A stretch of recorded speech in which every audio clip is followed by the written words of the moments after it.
relação a isso, mas essas informações são tão com um lado de ideologia, político principalmente, né? Principalmente, né? Principalmente viés político. Por quê?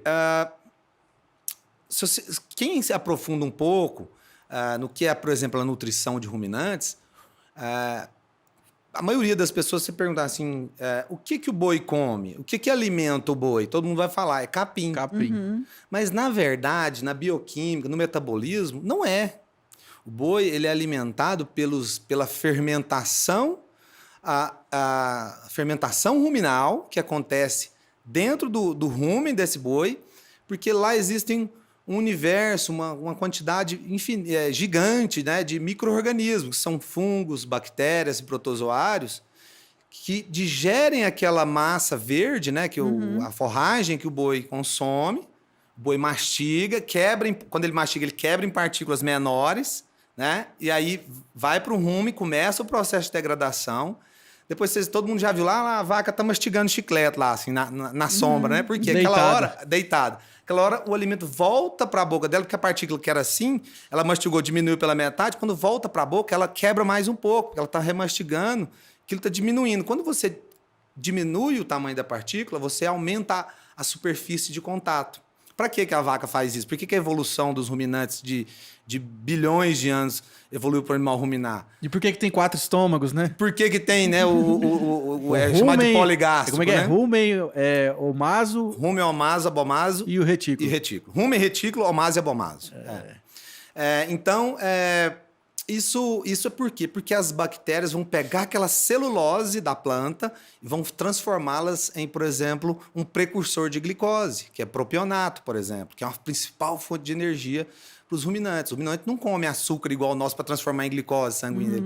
A bactéria transforma a celulose em um ácido graxo volátil, que é o propionato, dentro do sangue do animal, do fígado, ele é convertido a glicose. Caramba, que aula, hein, Lara? Sim. E quando essa bactéria, uma hora ela sai do rumo, ela escapa, ela vai para o estômago verdadeiro, que é o abomaso, que é igual o estômago nosso, ela morre pelo pH que tem ali, o pH muito baixo, ela morre, ela desnatura. O que é uma bactéria? É um complexo proteico, muitos aminoácidos. Esses aminoácidos são absorvidos lá no intestino. Então, o que alimenta o boi e a vaca não é o capim. O capim ele é fonte de alimento para as bactérias, os fungos e protozoários. E o boi se alimenta, na verdade, dos produtos da fermentação, que são os ácidos graxos voláteis, e da própria bactéria que escapa no rumen como fonte de proteínas, aminoácidos. Em outros termos, é o cocô da bactéria. É a bactéria morta. Na verdade, a proteína... É tudo. O cocô da bactéria é a energia, né? Que é o ácido graxo volátil. E a própria bactéria morta é a fonte de proteína. Então, os ruminantes, eles são animais fantásticos. Fantásticos, complexos. Complexos e mais fantásticos. Fabulosos. Assim, eu não sabia disso que você acabou de colocar aqui. No caso dos zebuínos, eles têm o cupim. O cupim, né? Todo mundo conhece o cupim da churrascaria. Né? Quem gosta de um cupim, né? Que é mais gordinho. Sim, eu gosto. Então, o cupim, a origem dos zebuínos, né? O gado Nelore, por exemplo, é um tipo de animal zebuíno, igual tem o Girgo, o Zerá, o Brahma, o Sind, né? Mas o Nelore, que é 80% do nosso rebanho, né? Comercial, né? Do rebanho comercial brasileiro, mais ou menos 220 milhões de cabeças, você tem mais ou menos 160, 170 milhões de animais, que ou são Nelore ou tem sangue, parte do sangue de Nelore, exato. Esses animais, eles são oriundos da Índia.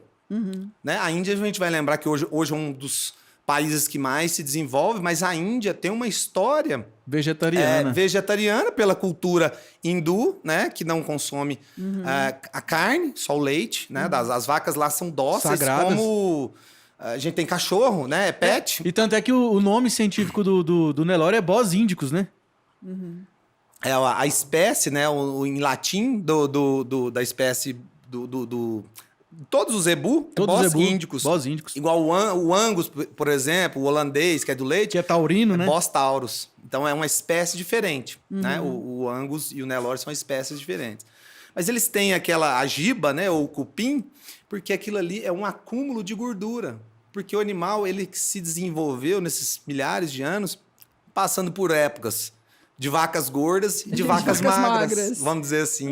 E a época de vaca gorda, ele acumula. Deixa lá uma reservinha, né? A reserva, por isso que igual o cupim tem aquela gordura. Nosso cupim é na barriga, né? Tô fora dessa reserva aí, ó. Não quero saber disso, não. A minha tem muito investimento envolvido, então eu fico zelando dela, viu, Lara? Custou caro, né? Nossa, Custou caro. Tá estocado aqui, né? Nunca se sabe. Mas muito interessante esse assunto. Eu mesmo, como eu disse, eu até então discuti muito sobre a pecuária, muito pouco sobre a pecuária.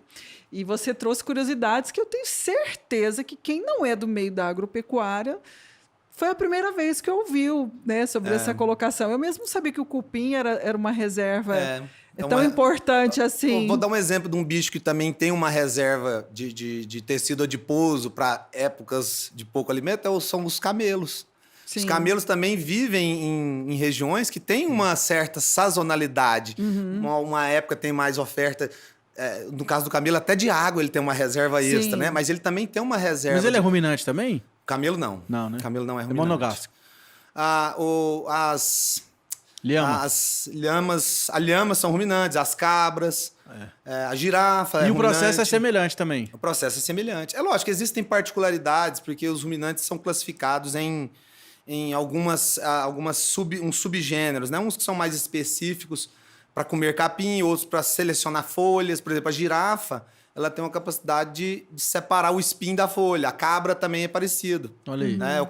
É o Concentrate Selector, é uma subdivisão de ruminantes lá. E enquanto que os bovinos já usam mais a língua. Então, ele apreende o alimento mais usando a língua. Então, existem algumas variações aí entre as espécies de ruminantes, né, que não tem enzima para digerir. Na verdade, nenhum mamífero, não é só ruminante, nenhum mamífero tem enzima para digerir celulose. Por exemplo, por que se come muita salada? A salada é saudável, a gente fala. Porque a gente não quer engordar. Você quer ter um alimento que, né, bem feito, ele é saboroso, mas ele não te engorda, porque você não consegue quebrar a celulose. Só passa, né, pelo trato. Só passa pelo trato gastrointestinal. O ruminante consegue. Mas não é ele que quebra, é a bactéria. Então, resumindo, o ruminante ele é uma máquina de converter capim em proteína, em carne. Um alimento de baixa qualidade nutricional para mamíferos e uma de altíssimo valor, que é o leite e a carne. A natureza é perfeita, É né, perfeita cara? mesmo. E assim, uma curiosidade. Quando eu tenho...